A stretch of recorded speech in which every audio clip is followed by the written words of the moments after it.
Hey everybody, I just wanted to take a minute and tell you guys about something that just happened to me.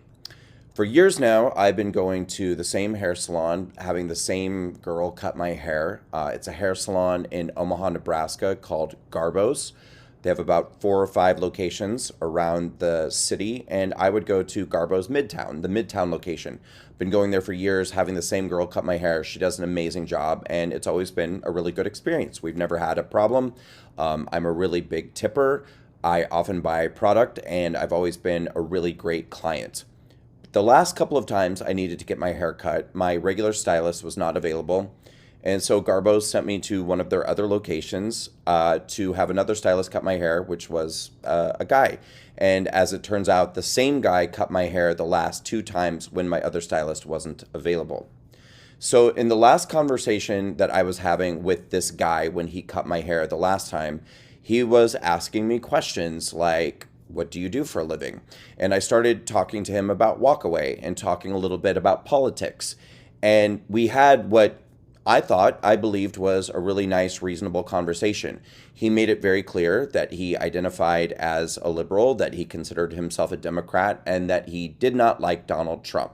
He proceeded to repeat numerous talking points from the left wing media about Donald Trump, but that's okay. It was fine. I was happy to have the conversation with him, and I thought that we were having a polite and respectful and perfectly cordial conversation. And somewhere in the midst of that conversation, I mentioned to him that I had been arrested in conjunction with January 6th and that I pled guilty to a misdemeanor charge of disorderly conduct. His response to that was, "Oh, you're the guy." And I sort of laughed and I said, "What do you mean?" And he said, "Well, we all heard on the news that somebody from Omaha had been arrested. I guess you're the guy." And I said, "Yeah, I guess I'm the guy." Still, I thought that the conversation was fine and that it ended reasonably. And he gave me a good haircut and I gave him a big tip. And that was that. And I thought that everything was fine until yesterday when I called Garbo's Midtown to try to book an appointment with my stylist because I'm leaving town in a couple of days for an event and I wanted to get my hair cut. They told me that she had 3 openings available and I asked if I could take the later of the 3. When the receptionist was trying to book my appointment into the system, she said to me, "That's odd, it won't let me book your haircut." And almost immediately, I felt like I knew exactly what was going on. She put me on hold for a few minutes, and then she got back and she said, "I'm sorry, Brandon, you are not allowed to book an appointment with Garbo's at any Garbo's location for the rest of your life." She said, "Your account is permanently restricted." And I said, "Why?" And she said, "I don't know. I don't have that information." And I said, "Well, I'm going to need to talk to your manager." So she put me on hold for a few minutes and she came back and she told me, "My manager's with a client and she actually can't take your phone call right now. Maybe she can call you later in the day." And I said, "Yeah, please have your manager call me. I really need to get an explanation about what happened because I've never had a problem with you guys. I've always been a good client, always been a good tipper, always bought product. So I really need to understand why this is happening." She said, "All right, I'll tell the manager to give you a call later in the day." So I waited hours and hours before I called back again to tell them I had not been called back by the manager. And this is what happened next. So you're telling me that I'm essentially banned from any Garbo salon. Is that what you're saying? That's what I have been told by my management. Okay, cool. Um, could you, yeah, please ask her, just tell her I'll be expecting her to call me back. That I'm not going to rely on the email. I would like her to call me so we could discuss it.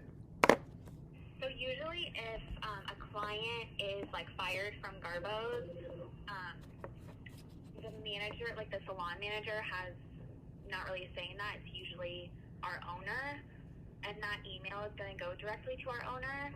So if you want to just reach out that way, that would probably be quicker. Because Darcy usually checks her email pretty frequently. And like I said, Allie's double booked with colors all day. She's really busy. No, it's okay. I'm not in a hurry. So it's not a matter of needing a quick answer. I would just like to talk to your manager. So please ask her to call me today. I have asked her, but that's just what she told me. So that's all I can really do for you. I'm sorry.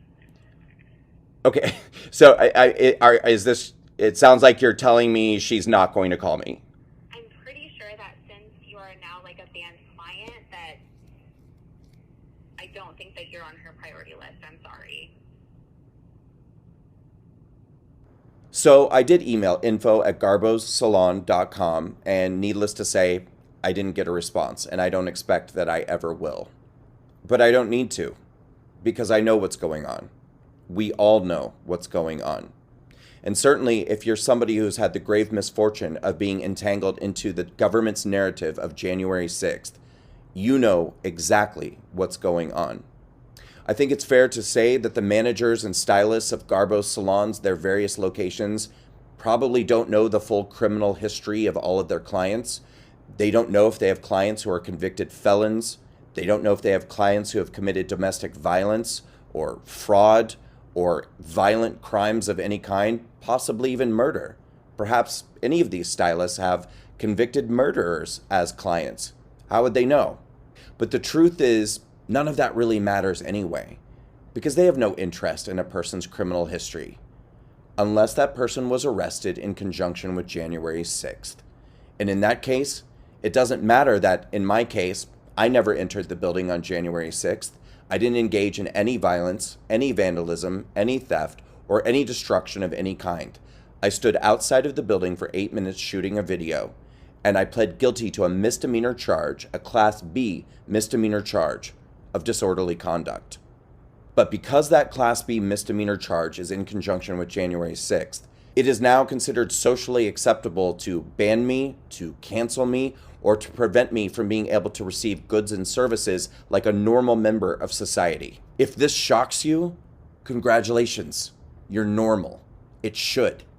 But the fact of the matter is, despite that I have a large social media following or years of media influence, most people will probably never even talk about this story, because most right-wing media outlets and most right-wing personalities with a blue check mark next to their name who consider themselves conservative influencers who stand up to leftist tyranny, most of them will never talk about this because they're too afraid, despite all of their platitudes about fighting the left, they're too afraid to stand up for somebody who is being brutalized and destroyed by the left because they have a misdemeanor charge for standing outside of the Capitol on January 6th.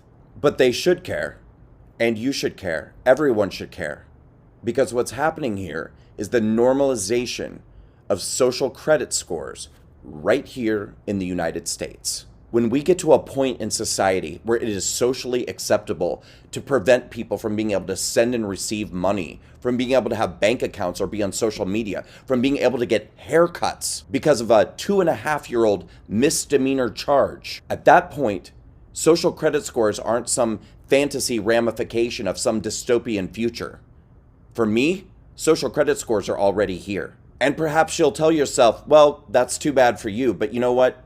I didn't go to the Capitol. I didn't go to DC on January 6th. What does this have to do with me? Well, trust me, your day is coming, because very soon you won't even have to be alleged to have committed a crime to be treated this way. Because very soon it will be deemed okay to consider somebody a dangerous individual, just based off of the lies and misinformation that are created by the left. And if that dangerous individual happens to run for president and you happen to vote for that dangerous individual, that makes you a dangerous individual too. That makes you a potential terrorist.